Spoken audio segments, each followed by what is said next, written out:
नागपूर महानगरपालिका निवडणुकीसाठी भारतीय जनता पक्षानं यादी जाहीर न करताच अखेर सोमवारी सायंकाळी उमेदवारांना फॉर्म वाटप केलं। मात्र बंडखोरी आणि पक्षांतर्गत असंतोष टाळण्यासाठी भाजपनं अवलंबलेली रणनीती सध्या राजकीय वर्तुळात चर्चेचा विषय ठरते आहे। उमेदवारी जाहीर होईपर्यंत इच्छुक उमेदवारांना अंधारात ठेवल्याचं चित्र पाहायला मिळालं। महानगरपालिका निवडणुकीसाठी भाजपनं अखेर अनेक प्रभागांमध्ये आपल्या उमेदवारांना फॉर्म वाटप केला आहे। मात्र उमेदवारांची अधिकृत घोषणा होण्यापूर्वी पक्षाकडून अत्यंत गोपनीय पद्धतीने संपूर्ण तयारी करण्यात आली होती।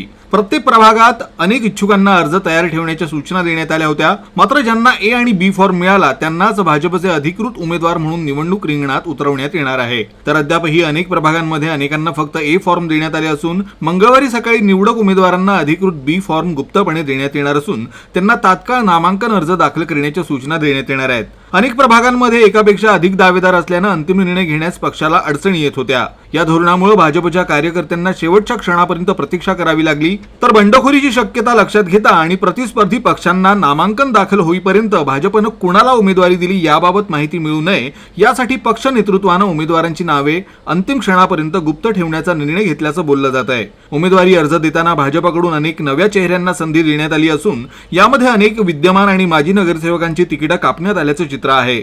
दरम्यान फॉर्म मिळाल्यानंतर उमेदवारांच्या चेहऱ्यावर समाधान आणि आनंद स्पष्टपणे दिसून येत होता।